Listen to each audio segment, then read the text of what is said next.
lastly, I'd say we're passionate about helping companies better operate with complexity and better deliver complexity, really to help turn complexity to coherence. And given that we're passionate about all that, we tend to help companies across areas involving strategy and operations. In fact, we believe as the world becomes more complex, those two are blurring all the more. You know, a real pure definition of strategy is, strategy is a science of the allocation of a limited resource. And in the face of complexity, operations decisions become more and more about allocating resources.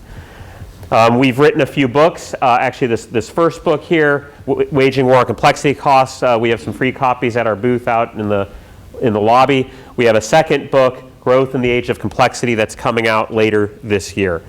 Let me move forward here. Our key point of view around complexity is complexity impacts your business in a number of ways across your business. First, and probably most directly, it impacts your costs and operations. Complexity adds hidden costs to your business, and the important thing to realize is that those hidden costs just don't grow proportionally with your level of complexity, they grow exponentially with your level of complexity, which means that the complexity you added a year ago will cost you more today as you add more complexity today, and I'll get into that a little bit more. In the face of complexity, there's greater levels of cross-subsidization, so it makes it harder for us to really know how much the complexity costs us. It also makes it harder for us to really know where we make money and where we consume money in companies. And typically we see very large concentrations of profit and cost, and if you can tease that out, you can change your cost structure. Second, we see that complexity dramatically increases your business and operational risk. We've seen that across industries. This picture here, this is Deepwater Horizon. The oil industry realized that complexity increases, or that operational risk grows exponentially with complexity after Deepwater Horizon, and the industry's been doing a lot to tackle that. But it's not just the oil industry, it's financial services, it's consumer goods, supply chains.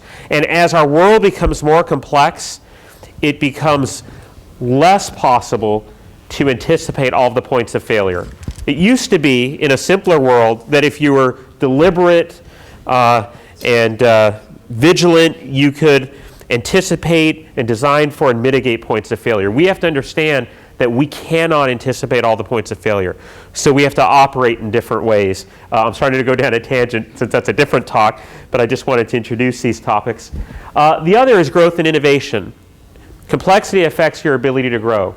We saw companies after the economic downturn that lost, let's say 40% of their revenue. They're unprofitable, and they're thinking, hey, the way to get back to profitability is to recover our scale, regain our sales. So they did everything they could to get every scrap of revenue, and when they grew back up to that revenue number, they weren't the same company. They had absorbed so much more complexity, and now they're struggling with product availability, lead time, customer service levels. And so that growth, what they pursued to grow, actually, ironically, became a barrier to grow. So complexity impacts your ability to grow. So what does simplification look like? Well, what does simplification offer? It offers simplicity for your customers. I mean, we're all, not just companies, but as individuals, we're struggling to deal with a complex world, so we welcome simplicity. It makes it a lot easier for the sales force. We see in industry after industry sales forces that are struggling to keep up with the breadth of what the company offers and are therefore less effective. Improved KPIs, improved process performance, more scale versus fragmentation. There are still economies of scale out there. The question is, what does scale mean today versus in the industrial age? And also just greater margins to fuel growth. Remember, despite Amazon, only profitable growth is truly sustainable in the long term. So here in 20 so minutes, I'd like to briefly touch on complexity and growth, some ways to simplify, and some barriers to overcome. Okay? So the world has changed. We believe the world has fundamentally changed. And I know the more things change, the more they stay the same. But we think that we believe that things have changed, and we've hit a threshold where there's a fundamentally different dominant dynamic. So I just want to, just in 60 seconds here, take you through the last couple hundred years.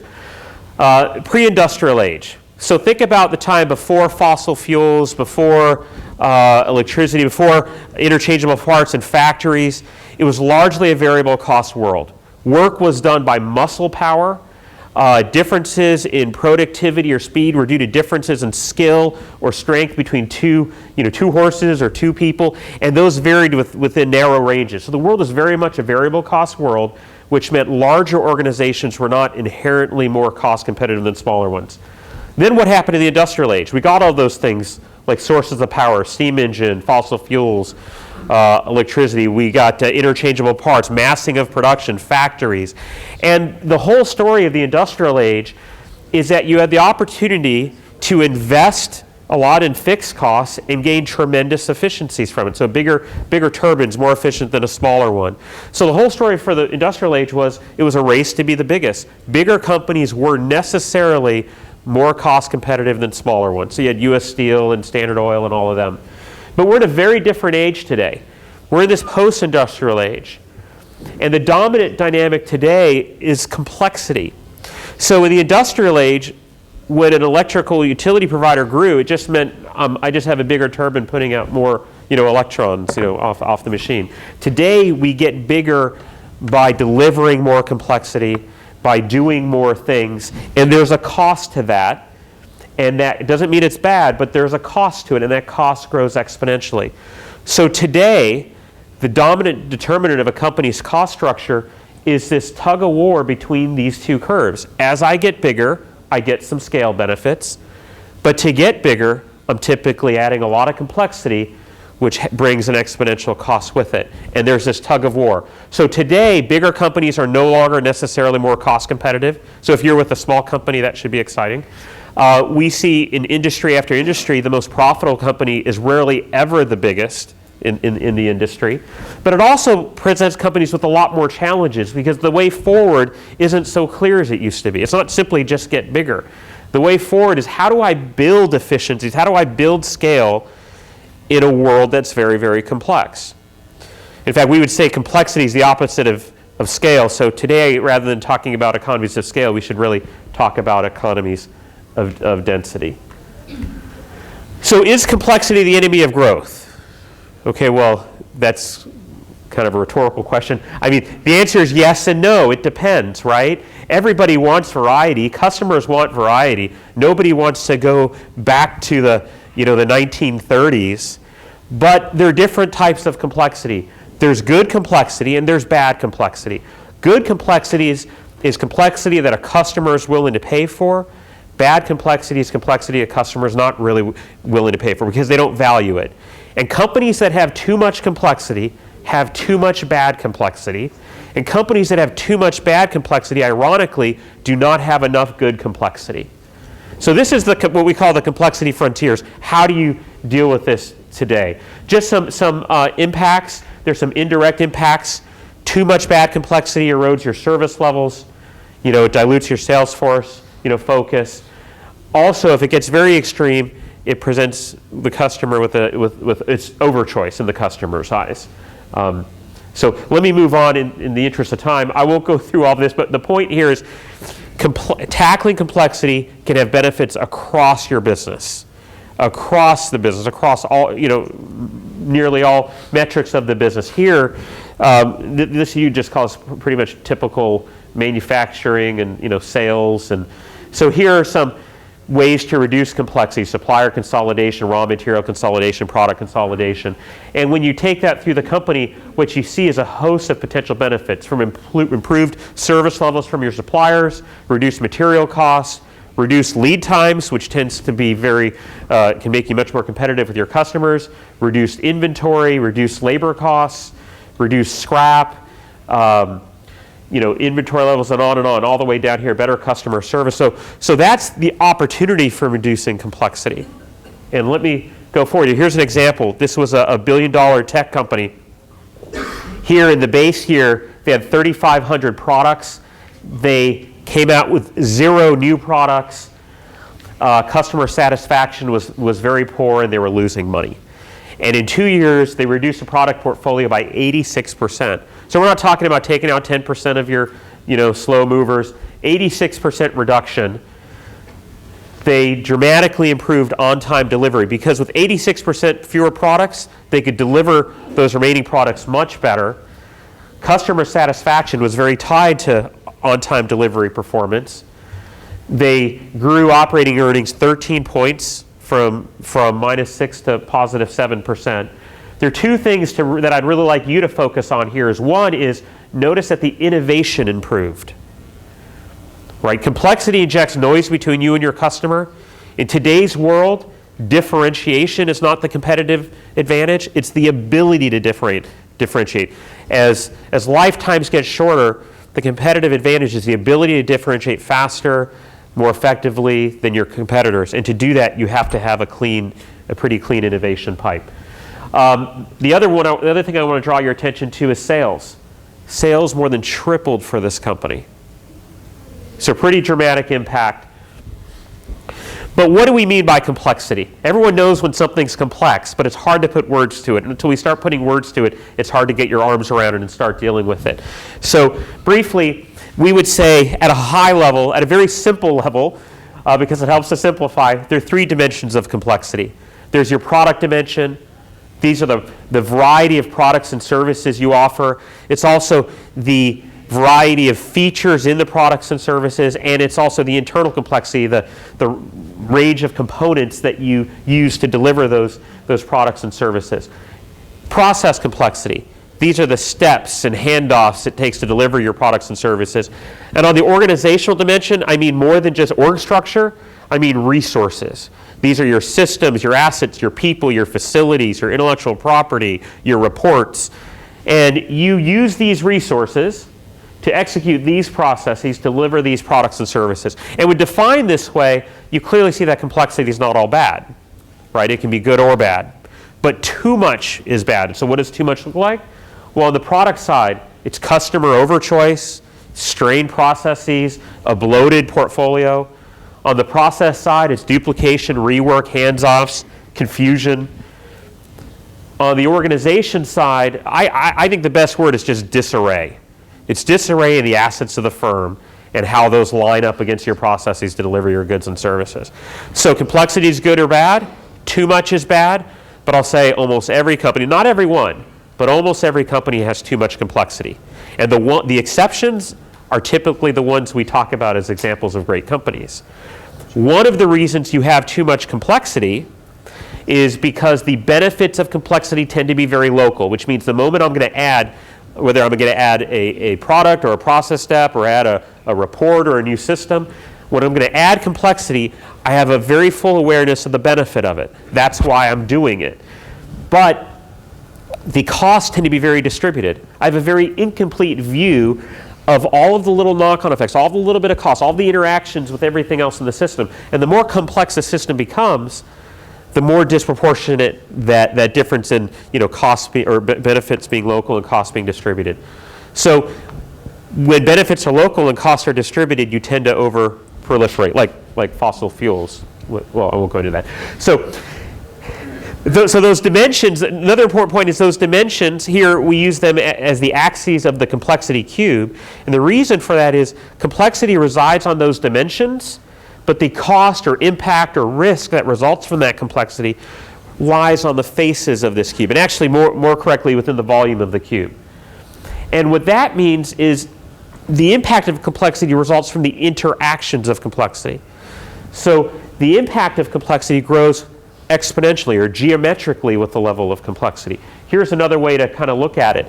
If I have 2 items, there's potentially 1 link, just kind of a mental math model. If I have 3 items, 3 links. If I have 5, there's 10. If I have 10, there's 45. If I had 100 items, there could be 5,000 links. And it's those linkages between things where the cost of complexity, and when I say costs, I mean dollars or risk or what have you lie. And that grows exponentially. Here's a quote from a gentleman at Kraft that said complexity is a cube function. If I have 10 applications, I may be able to manage them. But if I have 100 applications, it's not 10 times more difficult, it's 30 times more difficult. And there's a host of examples I think you all would you get that. So what does that lead us to? Well, with that exponential growth in complexity, it leads us to a situation like this. This is the whale curve. This wasn't us who did this. This was an extensive study done in Europe across companies that had done rigorous product line profitability studies, which most companies haven't because they're hard to do.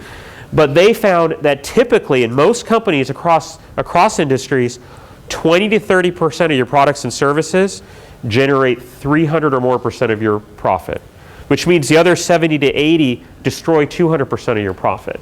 Now, it doesn't mean you just chop those off, because it's much more intertwined than that. You know, they're all supporting overhead and so forth.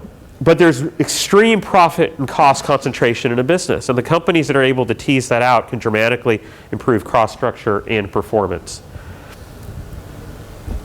So 4 ways to simplify to grow.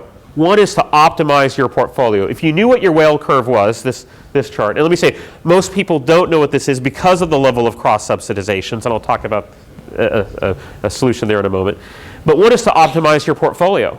It's to get rid of bad complexity in your portfolio and exploit the good complexity. Probably, and when you do that, that tends to drive more innovation, because to exploit the good, you're getting much more connected with your customer. And if you're much more connected with your customer, that's going to fuel your innovation. The other is unburden your sales force. And there are exceptions, and it differs by industry, but generally, sales forces are underperforming because they cannot adequately support all of the complexity in the business. Now, they're also the last ones to want to let go of the complexity, right? But what typically happens is what we call the buffet effect. You have too much complexity for a salesperson to support, so they self-select a portion of it. These are the products I'm familiar with, or this is what I sold before. I'll just sell this portion. And then you have different members of your sales force selecting a different set of entrees from the buffet table. And now the company has incurred the cost of all that complexity, but you're not even getting the value of that complexity in the marketplace, because not all of it is represented to the marketplace. The other is free up your processes for performance. Free up your processes to really perform. What does it mean in your industry if you could cut your lead time in half? And if you haven't done that, other companies will. And tackling complexity and simplifying is a way to do that. The other is restructure your company for speed and customer centricity. So those are some big things, and there's a lot behind it, but we wanted to lay out some of the dimensions and give you a few ways to think about it. I think I'm going to go kind of quick in the interest of time here, and I'll just make a few key points on each slide. Here, the point about optimizing your portfolio is the benefits are twofold. Step change improvement in your cost structure and a new trajectory of growth. That is what that billion-dollar tech company had. Step change improvement in your margins, because you're stripping out the complexity cost. You're also rebalancing your mix and getting on a better trajectory by delivering better on what your customer wants. Unburden the sales force, I talked about that. Free up your processes. Companies that have done a lot of Lean Six Sigma work found initially significant benefits, let's say good Lean Six Sigma continuous improvement deployments, but they found over the years that the improvements tended to hit a ceiling. And they were working on the fundamental performance of a process. But ultimately today, the largest driver of a process's performance is the variety that you put through the process. So to break through this ceiling, you have to address the variety. So we would advocate combining simplification, which is addressing the variety of things going through the process, with process improvement efforts to get a step change, a significant change on performance factors that matter to your customer, whether it's lead time or product availability or quality. Here's an example, restructuring for speed and customer centricity. Quickly, this is Macy's. Macy's grew by acquiring several regional department stores. And they in the before case, they largely were operated at the regional level. They had 7 operating companies around the country, each with their own corporate overhead. Buying and planning and merchandising was all concentrated at the regional level. In the downturn, Macy's had to do something different. They had the burning platform. And they took the ambitious, Terry Lundgren there, the CEO, took the ambitious step of knocking out that regional structure and saying, you know what, some things make sense to centralize. We're going to centralize buying. So when we go to Ralph Lauren, he knows we're his biggest customer, not his 3rd, 5th, 8th, and whatever customer. And we're going to get much more local with the customer. So they eliminated about 1,600 positions here.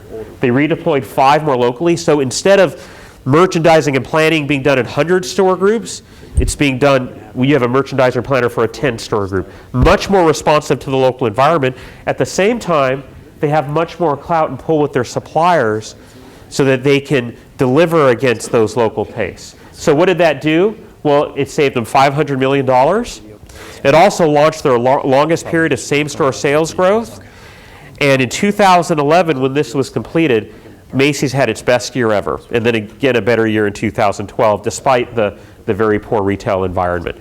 So I know we started a few minutes late, but I think I got maybe 5 minutes. 5 minutes, perfect. Just some barriers to simplification. One is you can't quantify the business case. It's tough. And complexity takes some different approaches. Another one is you're always worrying about losing revenue, despite examples like that billion-dollar tech company that tripled sales. Also taking a siloed functional view and just a reluctance to let go. So I'm going to hit just a few of maybe my favorites here. When you strip out the complexity costs, or more correctly, remove the cross-subsidizations, you typically get a very different view of cost. This was an example of a company where blue was what they thought their profit was by segment. Yellow or orange is what it actually was after they did the costing. Segment 4 here was a high growth segment. Segment 3 was a large legacy segment, flat to declining. So they were moving out of segment 3, investing heavily in innovation in segment 4 and trying to grow segment 4. But they were doing it in a pretty undisciplined way. So they put so much complexity into segment 4, it was actually eroding their margins to the point that they were actually making more in segment 3. Traditionally, the approach taken to be able to do something like this is activity-based costing, which takes a long time, labor-intensive, it's not very satisfying, but there are faster approaches out there. This is an example of Miller Coors, who took a much faster approach using a technique called square root costing, and they did a product line profitability study down to operating profit level across across the entire U.S. in 6 weeks. Let me just skip that and come here. The other important approach to keep in mind is taking a joined-up approach. Cadbury, years ago, Cadbury would oscillate between 1 year saying, hey, we have way too many products, we need to trim our products. They'd go look at the product line, and then they'd come back and say, you know what, we have a lot of losers in here, but we need all those products to support all of the plants and support our overhead. A year later, they say, we have way too many assets, we need to consolidate our assets. They look at their assets, and they come back and say, you know what, we'd like to consolidate these assets, but we need all these assets to support the broad product line that we have. They had a new CEO, Todd Stitzer, that came in and put it together and said, guys, we got to take a joined-up approach and reduce both by about 75%. I'll skip this example since I gave you the Cadbury one. The other is this reluctance to let go. And it's a pretty natural reluctance. Again, because the benefit of complexity is local, the costs are distributed. So I'm kind of taking on faith, when I let go of this thing, I can really see that I'm going to get something I don't really see. And there are ways to kind of go after that. But one way here is to recognize that today, the key question is, what's the level of complexity your processes in your organization can support? As you add complexity, you're going to get diminishing returns. As you add complexity, you're going to grow the costs and the risk exponentially.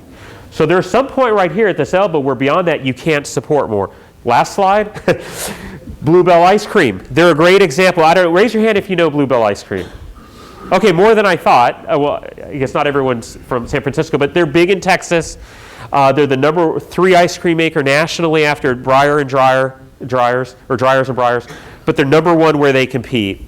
And Paul Krause, grandson of the founder, they have a very good sense of complexity. And they know that once they get above about 25 to 30 flavors, their processes start bogging down. Their manufacturing processes start shutting down. Their distribution processes start shutting down. So it's important to say, hey, how much complexity can you support? And then say, what are the flavors that you're going to take? So that's just a summary of the previous points. Thank you. Thank you. Let's take a few questions